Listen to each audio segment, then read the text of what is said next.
जय गुरुदेव। जय गुरुदेव नाम किनका प्रभु का प्यारा नाम। जय गुरुदेव। 7 मार्च सन 1981 सांझ को आज नहीं। एक कहावत है कि सत्य अपना प्रकाश स्वयं करता है, उसे किसी दूसरे प्रकाश की आवश्यकता नहीं होती है। इसलिए सत्य पर पर्दा नहीं डाला जा सकता है। सत्य सत्य रहेगा, असत्य असत्य रहेगा। असत्य से सत्य को दबाया नहीं जा सकता है। झूठ चल नहीं सकता है। झूठ के पंख तो होते हैं पर पैर नहीं होते हैं। हवा में तो उड़ सकता है पर जब धरातल पर रुकने की बात हुई तो झूठ का मुंह काला हो ही जाता है। यह ठीक है कि इस मृत लोक का निर्माण पाप पुण्य अच्छे बुरे की मिलौनी के साथ हुआ है, इसलिए रहेगा सभी कुछ। पर जब उसका संतुलन बिगड़ता है तभी धरती करवट लेती है। चाहे युग परिवर्तन हो जाए या धरा हिले, पहाड़ ढहे, पर संतुलन बिगड़ने पर कुदरत कुछ न कुछ कर ही बैठती है। पर सत्य तब भी अडिग अविचल खड़ा रहता है।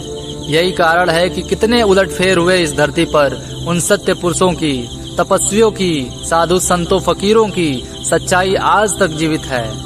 उन पर कोई पर्दा न डाल सका।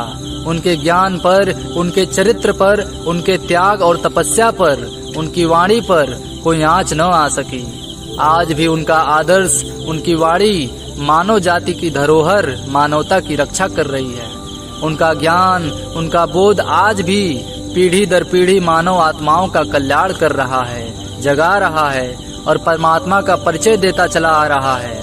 जब हम उन महापुरुषों के जीवन को देखते हैं, उनकी मेहनत को देखते हैं, तो यही मालूम होता है कि उन्होंने कितनी तकलीफें उठाई दूसरों के लिए। उनकी सच्चाई को ढकने का बहुत प्रयास किया गया, पर उनका ज्ञान, त्याग, तपस्या, मेहनत आज भी जीवित है।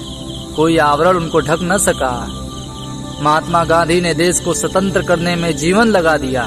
स्वतंत्र देश का जो स्वप्न उन्होंने संजोया था, उसे देखने के लिए वे न रहे, पर जो सुख समृद्धि की भावना उनके हृदय में थी, देश के लिए उनकी आकांक्षा आज भी जीवित है और वो पूरी होने जा रही है। गांधी को स्वार्थी तत्वों ने समाप्त तो कर दिया, पर उनकी सत्यता को, उनकी सद्भावना को नहीं समाप्त किया जा सकता था। ये है सत्य का बल। गांधी जी दूरदर्शी थे, इसलिए उन्होंने कहा था कि कांग्रेस की स्थापना जिस उद्देश्य से की गई थी वह पूरी हो गई है। अब इसे समाप्त करके स्वच्छ प्रशासन भारत को दो।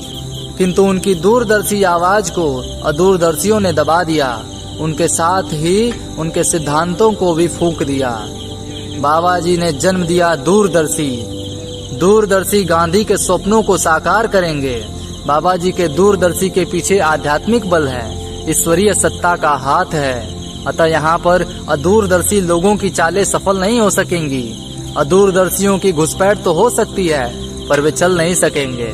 अभी तो दूरदर्शी सूर्य के उदय होने का संकेत मिला है, अभी सूरज निकला नहीं है।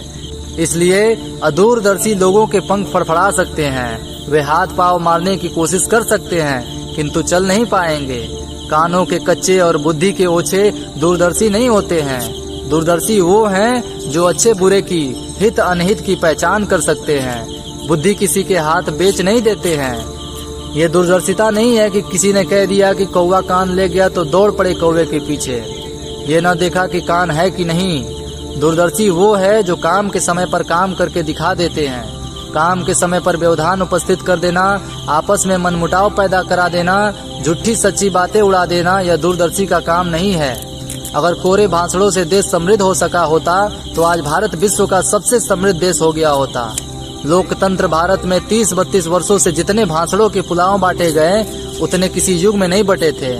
बाबा जी द्वारा निर्मित दूरदर्शी एक लक्ष्य है, काम है, न्याय है, सुरक्षा है, परिवर्तन है। जब इसका सूरज चमकेगा तो सारे चमगादड़ जो रात के अंधेरे में फड़फड़ाते हैं अपने आप छिप जाएंगे। उल्लुओं की बोली अपने आप बंद हो जाएगी। ये कुदरत का नियम है, इसे हम आप कैसे मिटा सकते हैं। दूरदर्शी बाबा जी की इस दूरदर्शी निशाने पर अदूरदर्शी टिक नहीं सकेंगे।